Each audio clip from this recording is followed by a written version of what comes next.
Let us find out from today's forum.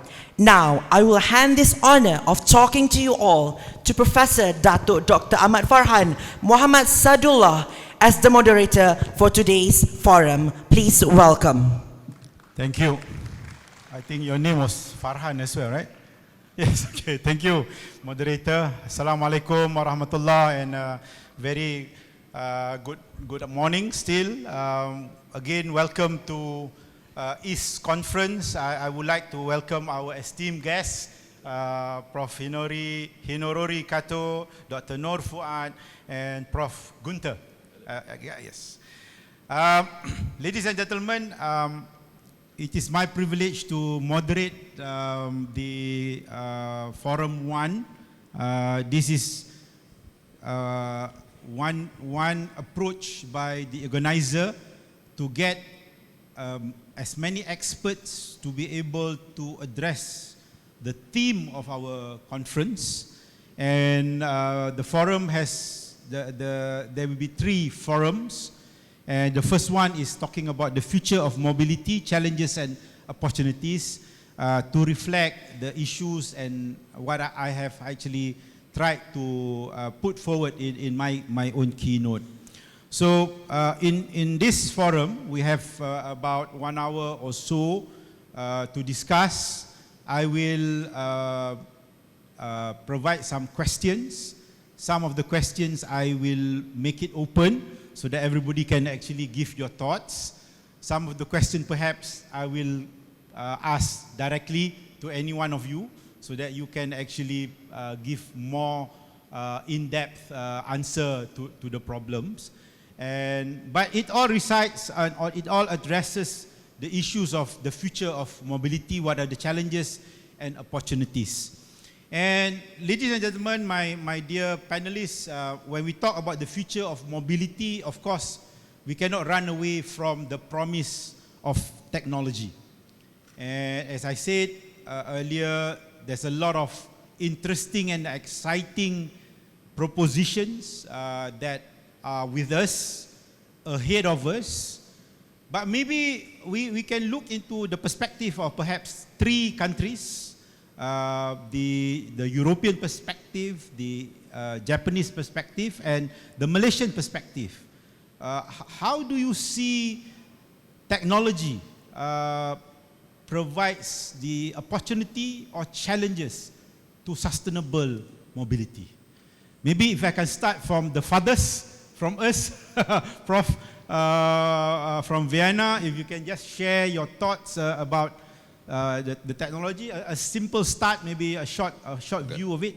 Please, okay. Prof. First of all, thank you very much. It's an honor for me to be here and to provide a little bit the perspective of Austria. It's a very small country in the heart of Europe, and also a little bit the European perspective. And thank you very much for your provocative speech, and I made a lot of notions and notices, and I can really reflect on a lot of things what you said. And just to let you know, since Austria or Europe is a first world country, and also CO2 emissions are very important, and we would like to become a CO2 neutral society in the year 2040 already, a little bit earlier. And what we have learned, that, and sorry for saying this, that with technology, we will not solve the problem.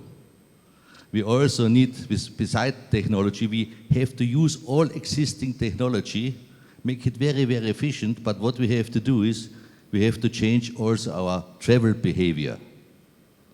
And I think we will discuss it later on, but what was missing today is, when I talk about travel behavior, the most sustainable means of transport is walking and cycling. And I haven't heard in your speech anything about walking and cycling.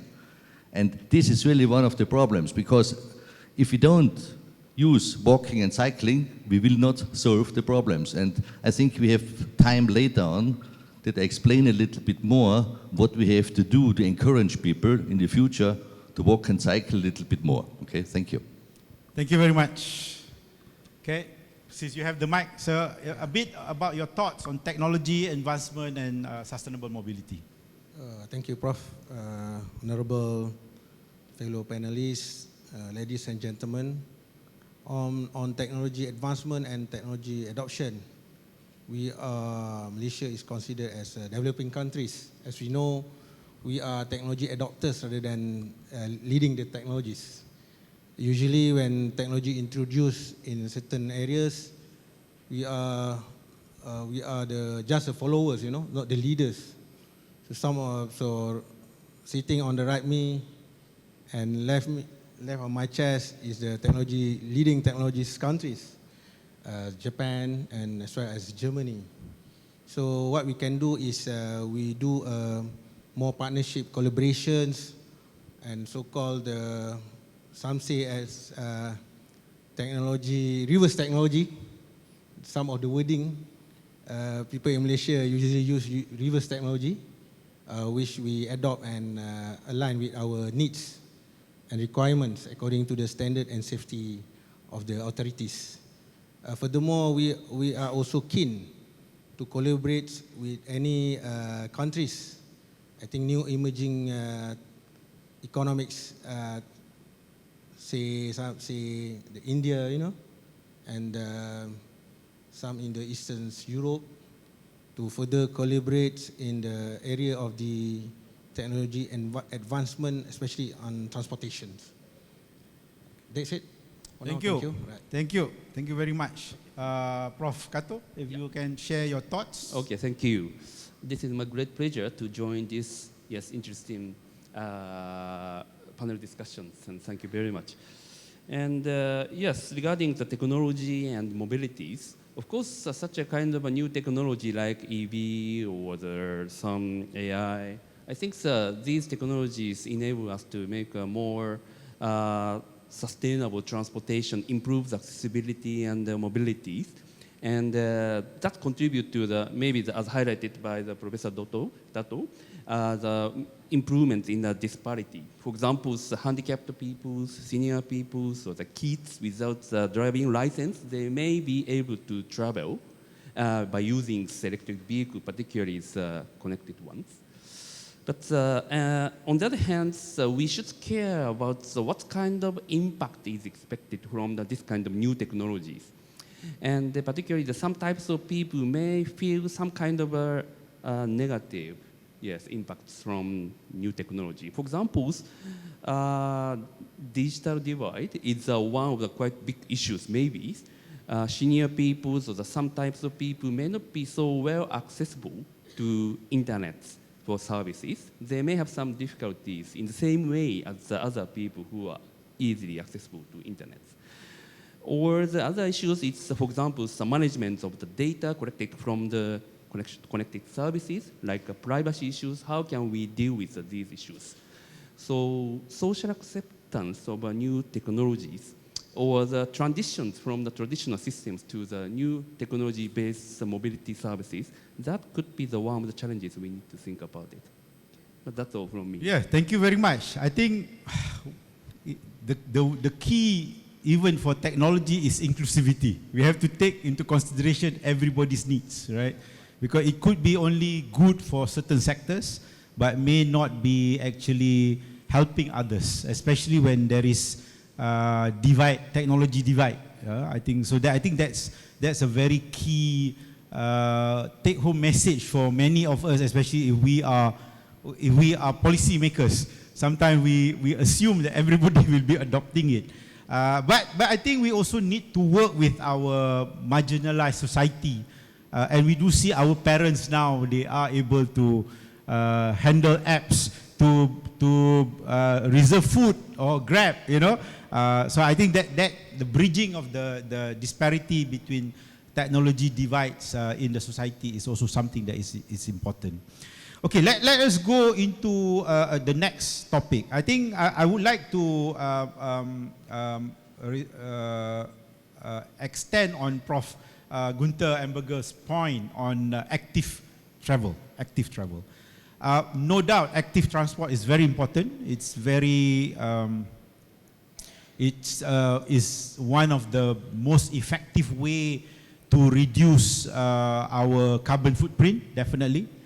But sometimes in countries like Malaysia, if you can see from here even, cars are not stopping. The cars have been moving from day one. The entire planning and setup of a city are predominantly vehicle-based. All right.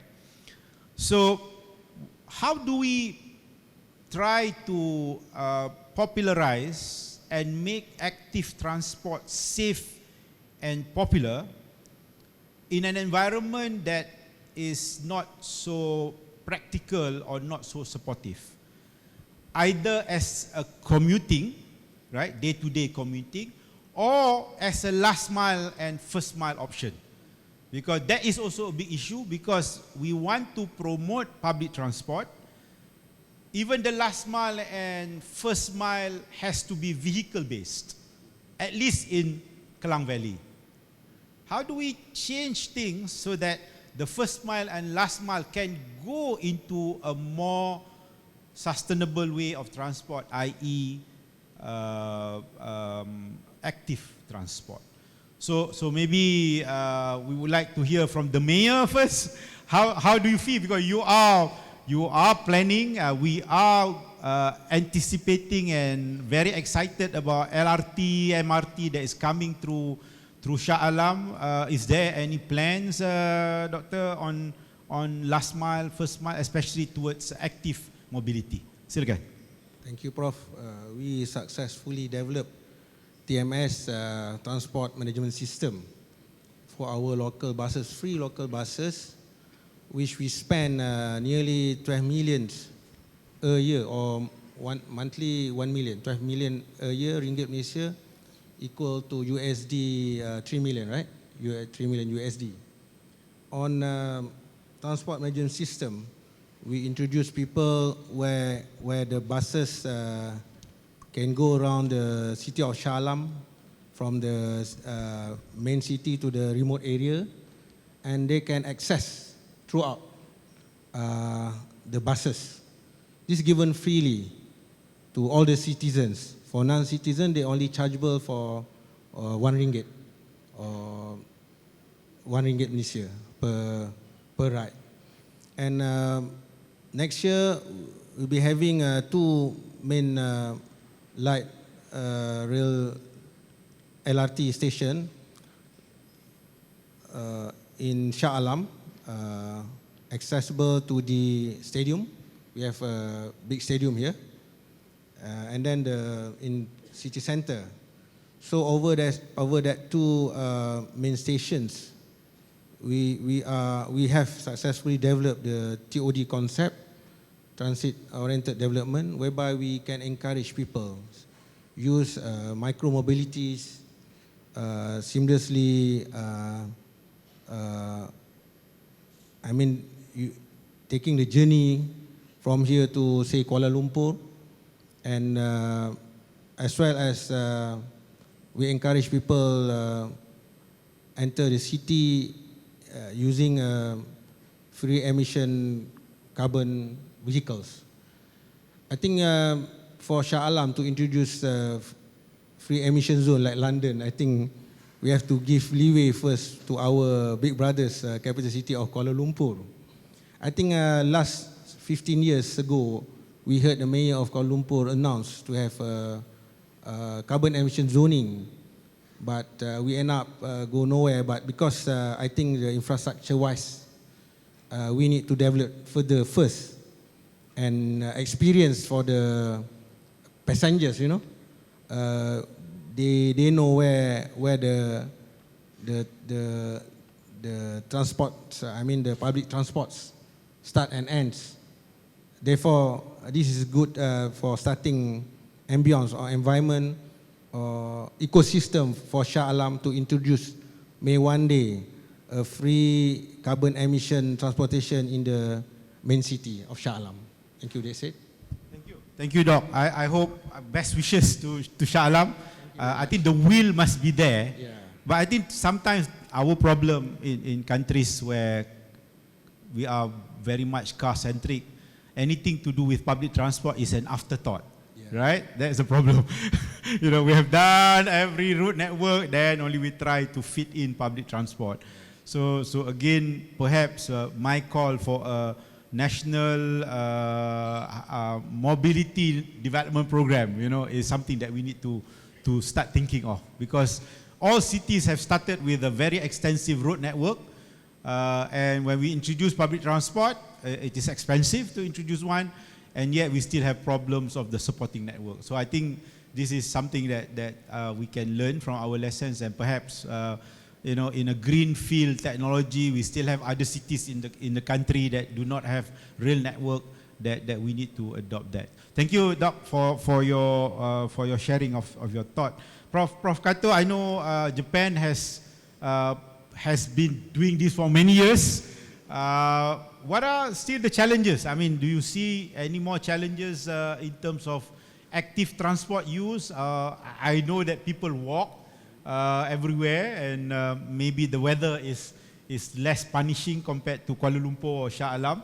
So what are your thoughts on this? And maybe you can give some tips to us on how to make sure the last mile and first mile and commuting in active transport Thank work. you. Yeah, as you said, in urban areas like Tokyo or Osaka, such a very huge, large cities, we have a quite extensive public transit network, and people may travel by public transit services.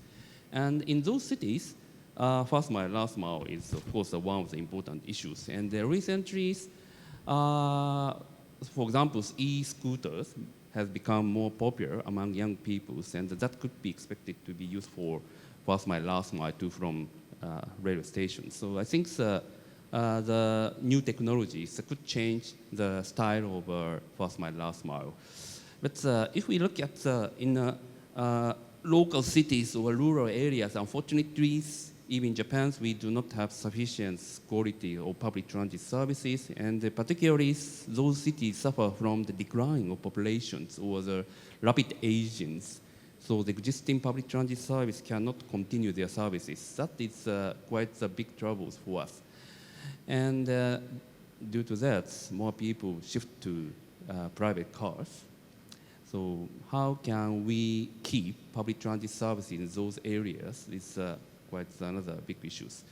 Anyways, we are now discussing about, of course, how to subsidize or support public transit service, but on the other hand, how can we make the cities to fit the public transit services, like transit-oriented developments? And so urban planning or the land use planning themselves are quite important to support public transit systems, as the textbook told. Yes, I think that is still the challenge for us, yes, in Japan. Yeah. So for a country that have done it for many years, the mega trends are actually also challenging you in terms of the elderlies that needs to commute. They might be able to commute, but first and last mile, they still need to depend on vehicles, right? That is another challenge. I guess the challenge will never go. Okay, maybe Prof, we can hear from your thoughts from European perspective. How do you see all this? Thank you very much, for the question. I have to say, first of all, we have somehow to think a little bit in the past. And in the past, 50 years ago, we still were all mobile without using cars and without using climatized vehicles, said in this way. So there were cities, and they had the network, and the network was made for cycling and for walking. So in the last 50 years, we destroyed everything because we invented the so-called transport planners. And in our head is the car, and we always wanted to maximize the speed of cars. And we didn't solve the problem. That's really a problem. So around the world, I see all the transport planners in the first world, second world, third world, we all increase the capacity for roads because the car is in our brain, because it's so convenient, but we didn't solve any problem. So coming back now, we have to be sustainable. We need a transport system which is based on public transport, walking and cycling. So we have to, we have to get a common understanding as a transport planner, and then we have to change the guidelines. And then we have to make an environment which makes it possible to walk. And we are always talking about the last mile. What is a mile? In some countries, a mile is 1.6 kilometers. But if we have really a good public transport network, like we have in Vienna, we don't have a last mile because we only have a last 200 meters. So if you really would like to have a public transport network, which is a network, then you need a very dense one. And then it means that the next public transport stop has to be within 300 meters walking distance. And this walking distance must be very attractive. So, and then we can do something. And just walk a little bit around here in Malaysia, sometimes it seems that transport planners have forgotten that there should be a sidewalk. so sometimes I'm missing because I try to walk a little bit, so maybe we also should go back and look at our plans, and then we just should walk around the crossing or something and check if it's possible to do it. I think this is something what we have to learn and what we have to do. And I invite every one of you just to come to some cities in Austria or in Europe to see how the walkability is in the cities still. Thank you. Thank you, Prof. Good point. I think our cross-section of roads is always about road first and sidewalk last. We should be sidewalk first and road last. But that is going to change the way we do things. But I guess that is what we need for sustainable transport. And Prof, good point. You know, instead of using last mile and first mile, I think we should change last meters and first meters now. You know, because last mile and first mile is like a reference to the final part of our traveling, and it has become like a standard way of expressing. But it gives you that connotation of 1.6 kilometers, which is too far for public transport. Yeah, I think we are trying to at least make our last accessibility to public transport within 200 to 300 meters. So last mile is a bit too much. Okay, ladies and gentlemen, we have finished first 2 rounds, but I would like to get the wonderful audience here to participate in our forum, because a lot of forum has been between the moderator and the panel members only. We have 700 attendees in the East Conference. So in our first forum, we are talking about the future of mobility, challenges and opportunities. We have talked about technology as the prime driver, and we have seen how it also has its limitations and challenges. And we have talked about the so-called last mile and first mile in terms of encouragement of active transport so that it is not polluting and giving stress to our carbon footprint. So I would like to invite any question from the floor, either to extend the discussion that we have had or to ask any questions pertaining to the future of mobility to ensure sustainable mobility. So please, we'll see how encouraging the response from the floor is. If we have questions after questions, maybe I do not need to ask any more questions after this. Okay? So can I have the first point from any members of the floor? The farther you are, the more questions you need to ask. Yes, sir. Please. There's mic in the middle. Maybe you can introduce yourself and address your question to any particular member, or it's an open question. Just right by the aisle, in the middle. There's a, yeah. Yes, here. Just in the middle here, yeah. Just mic there, please. Secretariat, if you can also help, please.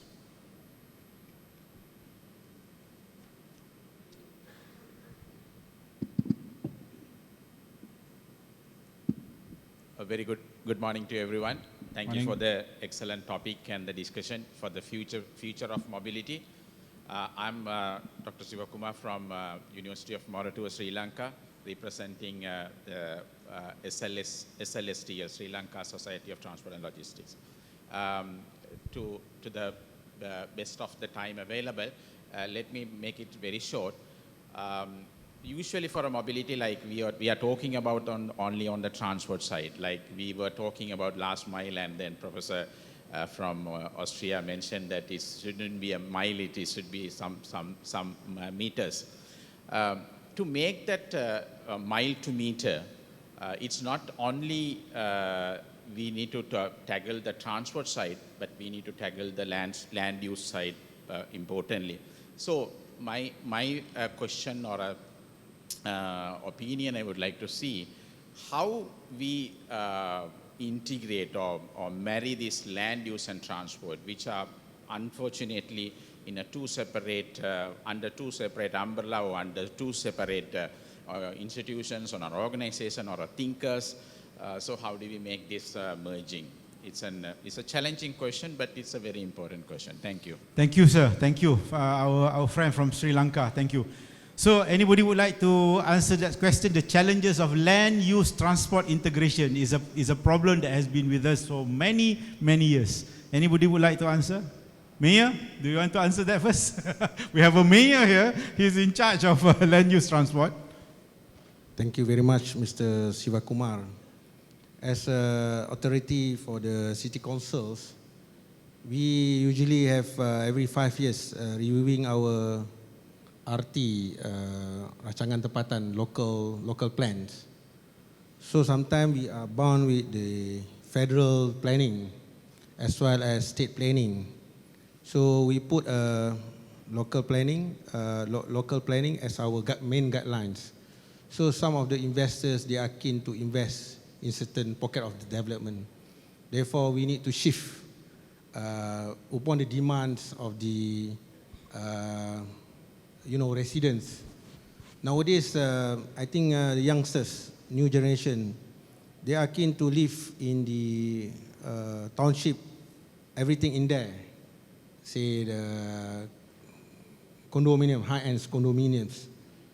No longer, because of the scarcity of the land, so therefore high-end condominiums, a mixed development in there, So having said that, the accessibility of the transport to have a seamless journey is utmost importance for the new generations. And then I think they are likely to have less likely to have cars, and their awareness of the environments is more than us. Say in aging 20s or 30s. So we have to adjust upon the state interest, upon the federal interest, as well as the developers. So it's quite crucial, and we need to engage with the public. We have town halls when we develop certain areas, and then we shift the development to the latest updates of the demands of the residents. Therefore, it's not that easy, when we craft the plan, and suddenly in the midst of the plan to have it's implemented, and it changed in the midst. So we have to abide by the bigger framework of the states, bigger framework of at federal level, because we are at the third tier of the government. Thank you. Thank you. So I think the will is important, and there must be coordination to make sure that sustainable transport is planned and executed. And I like the point that the younger generation is giving a future for sustainable transport. That's good. Yeah, Prof. Yeah, maybe. Before Prof, can I see any show of hands interested? Okay, I'll ask. I just want to see how many hands. Okay, please. Yeah. Can we make a short reflection about this? I think it's always a hen and egg problem all the time. Transport and land use and so on and so on. But anyhow, we realized that there's an error and a lot of people are using the car. So I think we have to change somehow the guidelines.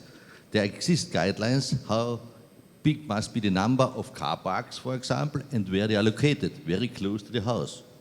But there are no guidelines, for example, where should be the next public transport stop. And you can change this. We have to change these guidelines. And there are no guidelines how to park your bike safe in the location and so on, or regarding car sharing if you have a big development. So I think we have to change these guidelines, and we have to change it in this way that the location of the nearest public transport stop and the location of the parking lots must be the same distance. Then people will really change their behavior very easily, I think. And therefore, that's some of the simple rules. So we have to do this. So thank you. Okay, Prof. Yeah, please. Yeah, sure. Okay, so I agree to the points of younger people's education's importance, yes. And maybe some of you knows, but maybe others may not know. Yesterday and the day before yesterday's, the Early Career Researchers Transport Forum was held, and some of the young members participated in that, right? Many members here, right? Oh, thank you. Yes, and those transport forums are aiming to give us some kind of ideas and also some communication opportunities among young researchers in Asian transportations. And they highlighted walkability or intersectionalities, and they discussed about some kind of integrations of transportation and land use, particularly, for example, design for pedestrian, or some kind of diversities in urban planning and transportation systems. I think this kind of activities are very important and useful for future mobilities, particularly in terms of integration of land use and transport. So I think we should support this kind of activities for promoting more further understanding and discussion, particularly for younger generations in transportation field. Great. I think it is true that the public transport users are increasingly to be younger. We can see it in Klang Valley, and I guess they are also now voters. Okay, our age of voting has gone down, which means we have to listen to their views as well. So thank you very much. That was a good question. I have a gentleman, yeah, and then a lady. Okay, have a gentleman and a lady. You just stand by near the mic. Yeah, please. Introduce yourself and your question. Good afternoon, everybody. I am Ravi Babu from India. Worked with the Ministry of Railways, and then now I am with Chartered Institute of Logistics and Transport. I have a question or a comment in general. We in developing countries, both India or many other places, are mostly aping the US cities, which are more car-oriented development. And we are not looking at Western European models like what Professor Gunther Emberger has stated. For example, Dutch have dismantled their car-oriented roads to cycle-oriented roads. So what I have a question, and also this one is, how do we develop indigenous plans for grounded urban transport models, giving preference to PT, NMT, and lastly to the cars? Right now our priorities are the other way around. And how do we ensure that our planners and administrators take this into cognizance? Otherwise, for the density of populations that we are having, we will be entering into chaos however much we expand the roads, especially countries like India, China, have huge densities of population where car penetration is very less. But once the car penetrates, then however much you have roads, it is not going to help. So how do we ensure that the planners and administrators take this into cognizance is the basic question. Okay, if I can summarize the question, it's the challenge of doing our planning car first rather than public transport first. How do we actually change that mindset? Anybody would like to share that challenge, maybe through your own experience? Anybody would like to answer that question? How do we change the mindset of planning approach from car-centric to public transport-centric in terms of, I guess our friend is from India, from middle income countries perspective. Any thoughts, panelists? Sila, Doctor? I think my point of view that we need to develop the awareness and user experience first. So the role model of the city must be developed. Therefore, encouraging surrounding or suburb areas of the residents to come in and experience the beauty of having a local or public transport for seamless journey. And then the local planning also is not that easy, as I said just now. Every 5 years we change our planning upon the demand of the residents. And because car for someone is a lavish kind of transportation, but for some is no longer a wants, but a needs, you know, a needs. Some of the areas, you know, the suburb areas, we still need cars, because of the more economics. I think on transport studies, previously and until now, there are no such companies, making a profit, because public transport is usually as government liabilities. I think we have in Malaysia as well. We have agencies, like MARA, rural development agencies. We have public transport to serve people in rural areas. Yearly make a loss because that's the government obligations. If we look at the first country, advanced country like United Kingdom as well, how British rail companies make a loss, and then change to the privatization for Virgin companies, the railway transportation. So shifting from the private car, private transportation to the private transportation to the public transportation is against issue of the capital, government need to pump in monies. As well as I mentioned earlier, we spend 12 million a year, or monthly 1 million, 12 million ringgit Malaysia a year equal to $3 million US, just for freely given the accessibility of the Shah Alam folks to have free access to the buses. And it's a very successful initiative which we can elevate,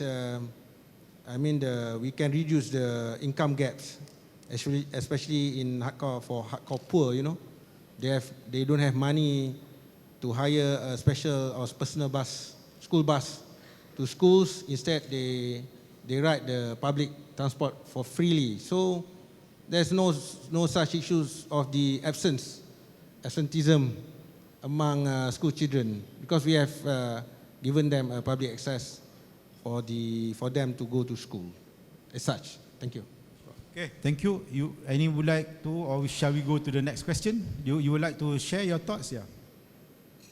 Okay, so quite difficult question, challenging question. Yes. And one of the points is the timing of public transit system investments.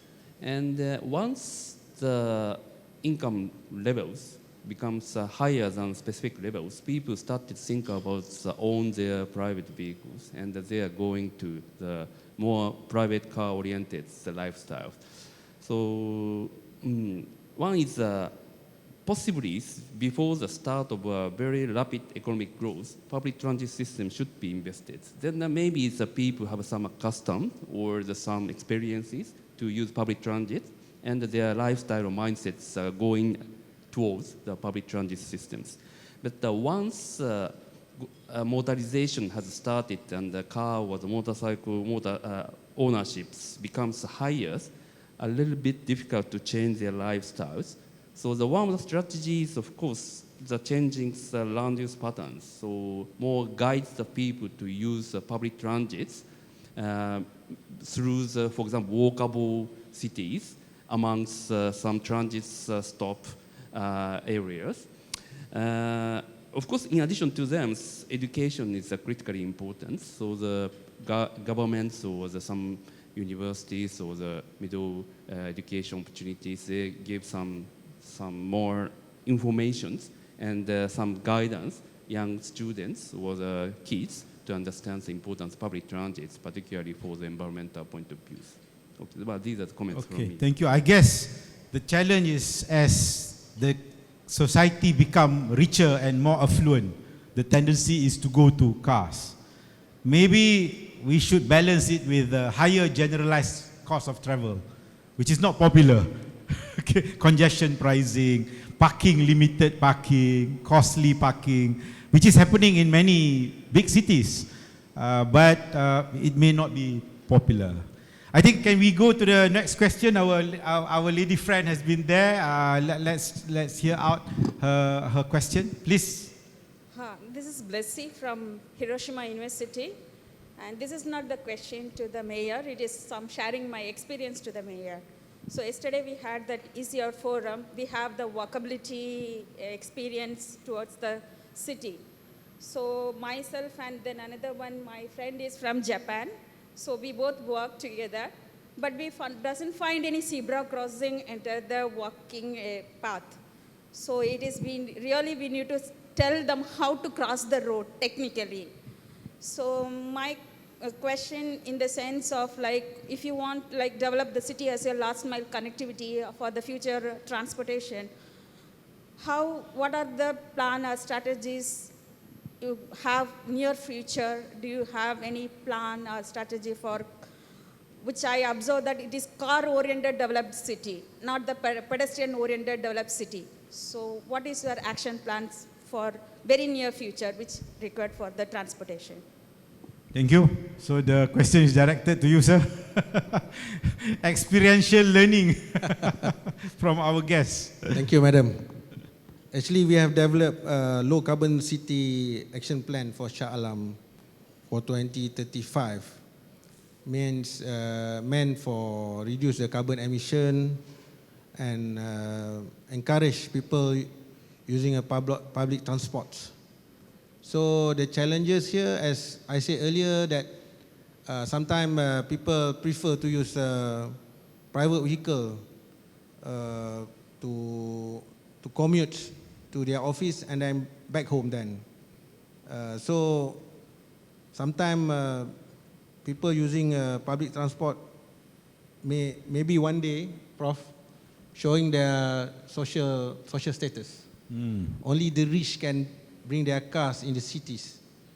As well as we look at the city like London, they charge, I think £10 maybe, £15 for the carbon emission zoning. So even to impose that kind of the charging or charges, it's difficult for us, because then people will, if you impose that for the resident of Shah Alam, and then they may ask for maybe reduce the penalty or discount or scrap at all, Yeah. They ask for the higher level of authority, to review back. So these kind of challenges that I think Shah Alam City Council is facing, Even though we find people for parking, they earn public, using the public parking, they don't pay the parking charges, touch for millions.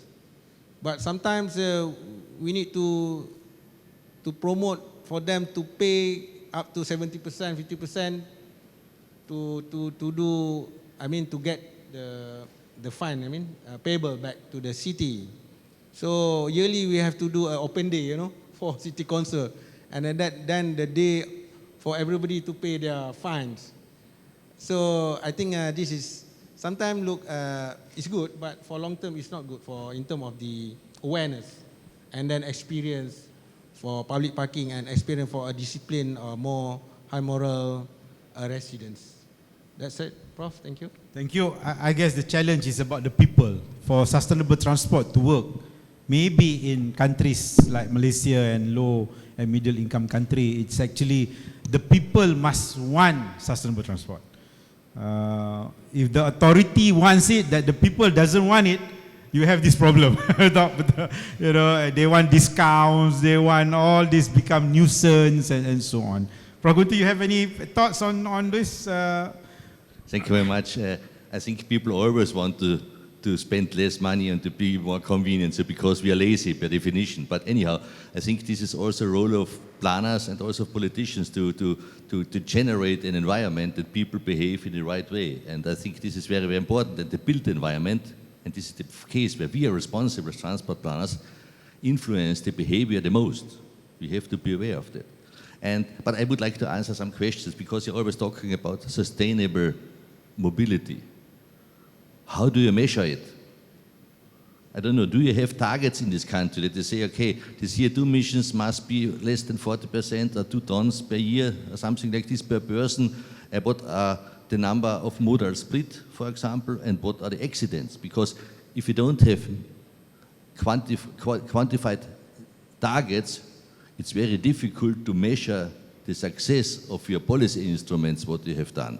And I also would like to know, if you don't reach the targets, what is the normal process in your countries? I can tell you, in Austria, if you don't reach the targets, we don't make the policies more stronger to reach the targets, we just postpone the date, which is maybe not a very intelligent solution, especially if we deal with climate change. So I just want to know what is the approach here in this region. Thank you.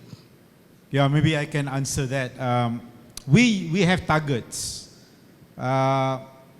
We do monitor the targets, but one of the problems that I highlighted in my speech is the accuracy of the data. So we may have targets, but we sometimes do not have accurate or sufficient data, which makes monitoring very tough or misleading. So I think that's the reason why we need to put extra effort on the quality of data, because that is going to be our ultimate guide whether we are progressing or not. And sometimes targets are just used as an excuse, okay? So not really to motivate the people. I guess as the people mature, you know, as they want sustainable transport, as they subscribe to SDGs, we need to turn it around that the public demands for the authority to share the progress of the targets. I think that's quite important, you know. But you know, it all depends on the political climate. It all depends on the force that the public has in terms of influencing policies. And I guess these are fundamental differences between low-income country, low and middle-income country, and the rich countries. You know, how people behave and so on. But ladies and gentlemen, this is where we need to open up the horizon of our research, because not only we look at the technology and the transport solutions, but we know that behind all those solutions are the people, you know, and we sometimes do not know enough about the people that can influence demand and also expectations. You know, maybe that's my response to Prof. Gunter's point. Any other question that you have? Yes, please. I have a gentleman there and a lady here. Can we have the three more? Okay, please. Yep. Then I saw a lot of hands. So, yeah. Salamat, Petang. My name is Rene Santiago from the Philippines. I am not an academician, but a professional practitioner. And I sort of get intrigued, especially by the title and the latest statement about the differences among countries, or the least developed and the more developed ones. But I notice in all the discussions, no one has mentioned the elephant in the room. And I refer to the fact that most developing countries of Asia cannot avoid the fact that at present it is totally dependent on what you called informal transport or paratransit. And nowhere did I hear any mention that when you talk of future mobility, what do we do, in fact, with the dominant form of public transport in nearly all countries, developing countries, is paratransit. And we cannot discuss the future without looking at the present, which is dominant. So that's, in effect, is an area that I would like the panelists perhaps to give some idea or some... Thank you, sir.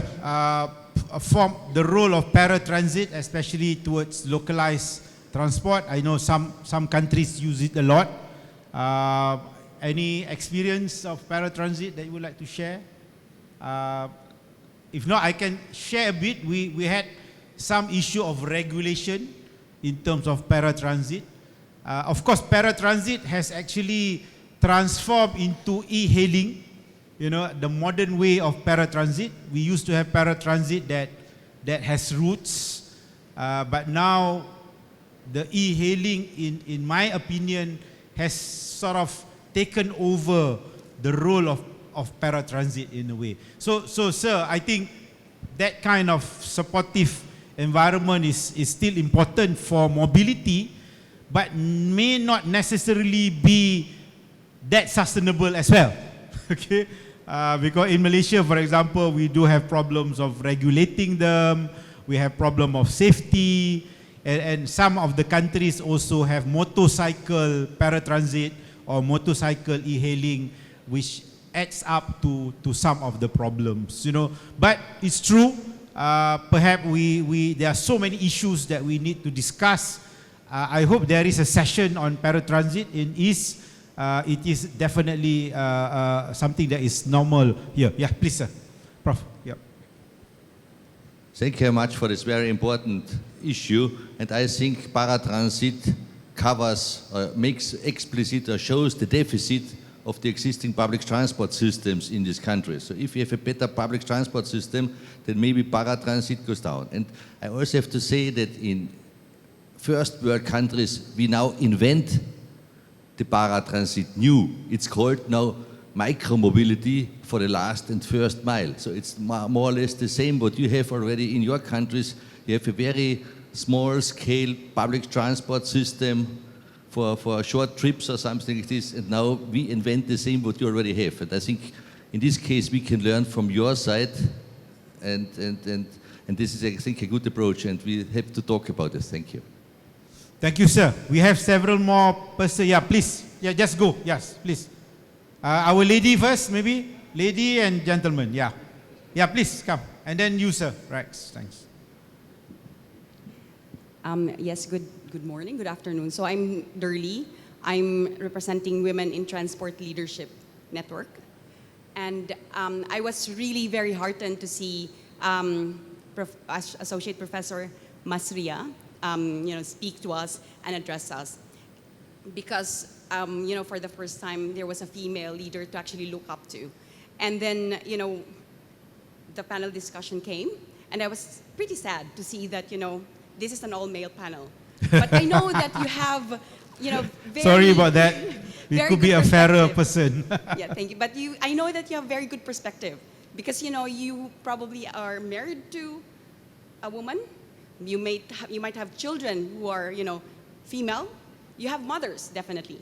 And I was just wondering, because the topic of our session today, panel discussion today, is the future of mobility, challenges and opportunities. And I would like to ask the panel to reflect on that topic, the future of women's mobility, challenges and opportunities. Maybe give us maybe one each. Thank you. Thank you. Thank you, madam. All right.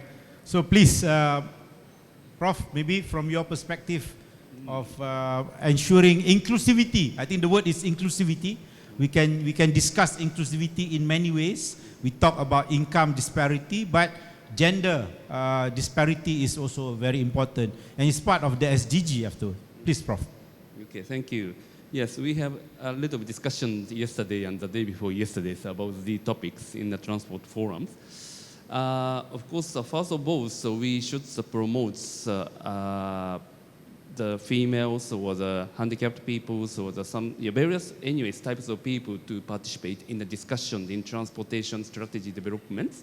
And yes, we are a little bit likely to discuss just amongst engineers, but we should invite the various types of disciplines peoples, and also the both users and operators, and also the other various types of peoples. Really, the transportation is interdisciplinaries and very covering the various topics. So how can we include and involve those peoples into the discussions? That itself is really the starting point. And in that sense, and we are sorry, just a male panelist. We should invite other types of peoples, not only in this panel discussion, but in ordinary sessions, discuss together and try to find the future ways together under the ideas of diversity and inclusion. So that is really the critical role of this kind of academic societies. And also we should lead the societies to change into that kind of directions. So I think that this is a really good opportunity for us to start to discuss about the intersectionalities. Thank you. Doctor, maybe you can share your experience in Shah Alam. Thanks, Prof.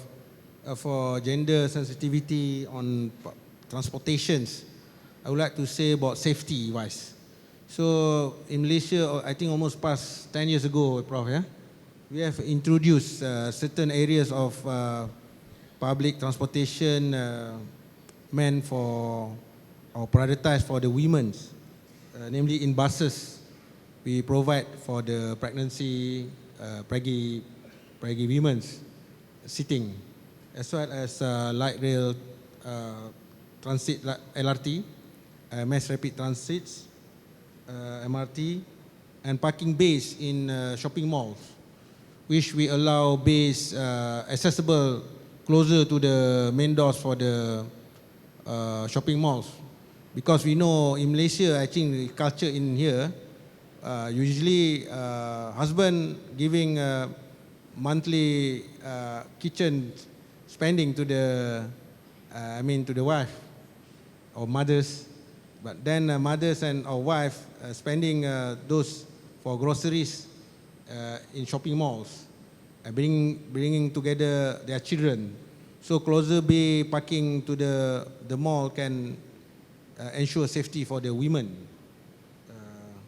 So I think that's it. We have implemented for the past 10 years. Thank you. Okay, and definitely there's initiative. Prof. Gunter, you would like to share some things on that? Okay, thank you very much. And I have to apologize somehow. I think in the past 50 years or the past 100 years, the the transport planning system was very, very dominated by male, and by male transport planners and by male decision makers and stakeholders.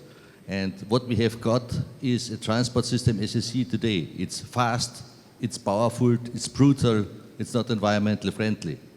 And now we need a new public transport, a new transport system, and you were saying it must be sustainable, social, inclusive, and so on. And therefore, I hope that we get more women in positions, that they become a stakeholder, that they become decision makers, and to go into the transport planning, that we get a more social and female